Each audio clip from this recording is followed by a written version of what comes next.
combine the next two questions together. They're very, very similar. The first one's asking, what is the best time management tips according to the Sunnah? How can we best structure and schedule our day? And the second one has asked a question also relating on productivity. So in recent years, there has been a growth in personal development coaches and advisors who try to help people become more productive in their work and their personal lives. What are some of the key productivity principles from the prophetic way which we can implement to benefit our professional and personal lives and our hereafter? Jazakallah. Firstly, regarding time management, I would say let's, rather than asking this professor and this expert who is studying, let's ask the being personality who created time. Who created time? Time was created by Allah subhanahu wa ta'ala. So let's ask him what to do with time. He has given so much significance that he has named one surah, the surah of time, which is known in Arabic Suratul Asr. Asr means time. And then took an oath by time. Wal Asr. So two things, surah, full surah, a name after the time, and then taking an oath. So very important. So Allah Azza wa Jal said, so the answer how to manage time, or uh, you may say spend time, priorities, principles we take from Quran. Wal asri innal insana lafi khusr. By time, human being is in loss, meaning they will be in loss if they don't use time like it is said after that. Otherwise, they will be lost. There are four pillars which are mentioned. Firstly, amanu, illa alladhina amanu. Amanu refers to the first priority should be your relationship with Allah Azza wa Jal, with the Prophet Islam, with Akhirah, life hereafter, because forever becomes sound. This is first priority, because if you have everything and you don't have this and you die, you are failed. Everything will be lost. So this is the first priority. This you should give high, super priority, this one. Iman, relationship, strengthening relationship, refining, enhancing, making it strong.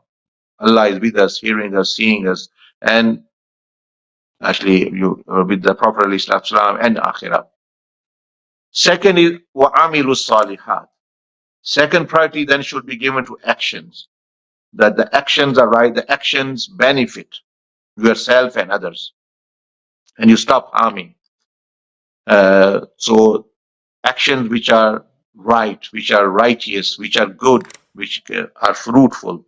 So this automatically refers that don't spend time in actions which are not productive, not fruitful, not benefiting you in dunya or akhirah. What is the definition of uselessness? Something which does not benefit you in dunya nor in akhirah. So let's say if a person is exercising, it's benefiting him in dunya, that's good. Person is going for a walk, it's good. Person is working, it's good. Person is sitting with company, family and talking with them, it's good because it's benefiting in dunya. Or akhirah. So wa'amilu salihat, all actions. So with the body, with the mind, with the heart, with the soul, with the tongue, with the ears, with the hand, with the feet, with the stomach, the private parts and feet, actions which are beneficial. Two things now. Third time where you should be spent is وَتَوَاصَوْا بِالْحَقِّ وَتَوَاصَوْا بِالصَّبْرِ. That you benefit the creation, guide them, help them in and benefit them. وَتَوَاصَوْا بِالصَّبْرِ, and then also stop them from being harmed.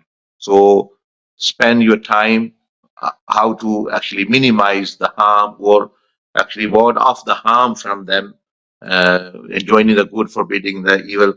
Meaning that your efforts should be, the priority should be now, firstly is about yourself, amanu wa amilu salihat, your relationship with Allah and your deeds. Other two are with the creation, that you benefit them and you avoid and you stop harm coming to them. That is your actually try. So four matters.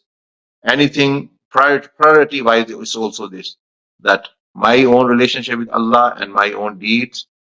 Number 3, benefiting the people, stopping harm from the people.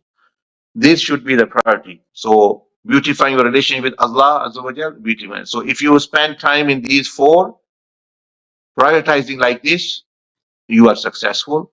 And if you are even spending time in the 2, your relationship with Allah is good, your amal is good, but you don't bother about the creation, you're harming them or you're not stopping harm from them, from oppression, etc., you will still be innal insana lafi khusr. So time management and priorities given. So you can divide your time around these 4, you may say, principles or 4 pillars. And secondly, Rasulullah alayhi salatu wasalam also did this.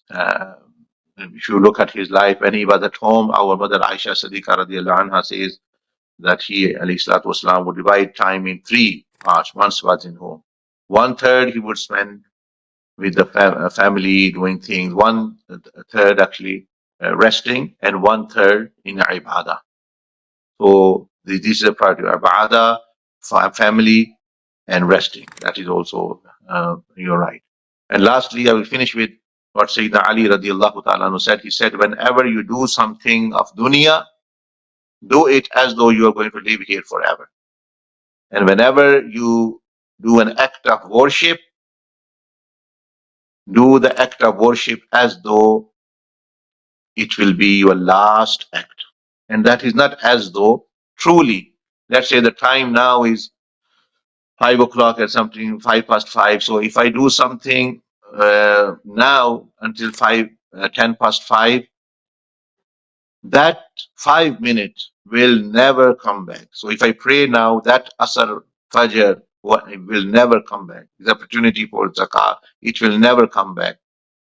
Time will not come back. So this means whatever you do, it is your last thing. So do it as though it is your last. Don't be you may say deluded by actually that there is more time. There is more time, but this is not going to come back.